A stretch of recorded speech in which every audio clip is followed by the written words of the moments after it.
Pour consulter un gage ou une réserve de propriété, sélectionnez la ligne « Effectuer une consultation » sur ce premier écran.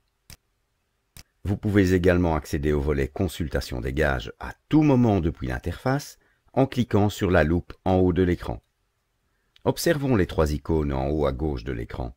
L'icône la plus foncée indique dans quelle partie de l'application vous vous trouvez.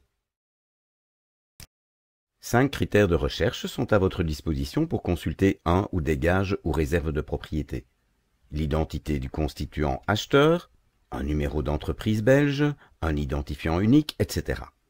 En tant que constituant du gage ou acheteur d'un bien vendu avec réserve de propriété, vous pouvez également voir qui a consulté vos gages et réserves de propriété, en déant les 6 derniers mois. Nous reviendrons plus loin sur les caractéristiques propres à chacun de ces critères, mais notons déjà que l'infobulle détaille les caractéristiques de chaque critère. Le premier mode de recherche se base sur l'identité du constituant acheteur, qui peut être une personne physique ou une personne morale, avec ou sans numéro d'entreprise. La présence d'un astérisque rouge indique les zones obligatoires à compléter. Vous pouvez également compléter les zones non obligatoires, afin d'affiner votre recherche.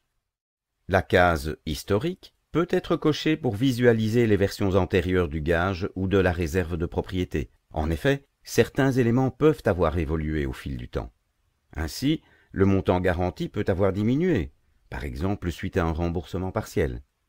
L'identité des parties peut également changer, par exemple suite à une cession. Après avoir complété les champs nécessaires, cliquez sur le bouton « Recherche de gages et ou réserve de propriété ». Un message de confirmation vous signale que la recherche est en attente de paiement et un chiffre apparaît sur l'icône des paiements. Cliquez sur cette icône pour accéder au volet « Mes paiements ». Une liste présente le ou les paiements en attente. Vous pouvez consulter le détail de la recherche au moyen de l'icône loupe et, si nécessaire, la supprimer au moyen de l'icône corbeille.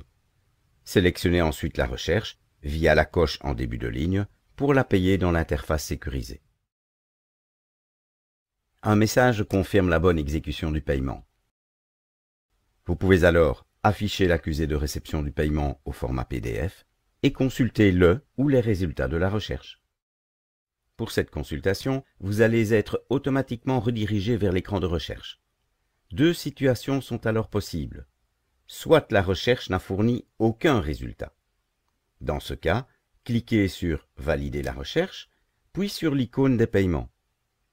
Un nouveau paiement, facturé à 0 € apparaît dans la liste. Confirmez ce paiement afin d'accéder au document PDF qui reprend les données de la recherche et indique qu'aucun gage ou réserve n'a été trouvé. La seconde possibilité est celle où la recherche a fourni un ou plusieurs résultats. Le ou les gages ou réserves de propriété trouvés sont présentés sous forme de liste.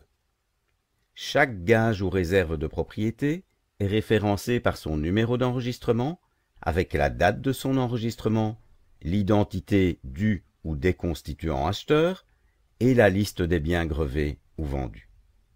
Le paiement effectué pour la recherche vous permet d'accéder à la fiche détaillée d'un gage ou réserve de propriété. Vous pouvez consulter les détails d'autres gages ou réserves de propriété figurant parmi les résultats de votre recherche, moyennant le paiement de 5 € supplémentaires par gage ou réserve de propriété. Pour accéder à ces renseignements, sélectionnez les gages ou réserves de propriété qui vous intéressent en les cochant, puis validez votre sélection, en utilisant le bouton « Valider la recherche partielle » si vous n'avez pas sélectionné tous les résultats. Exécutez le paiement en attente afin de pouvoir accéder aux informations détaillées et obtenir le PDF signé électroniquement par le SPF Finance.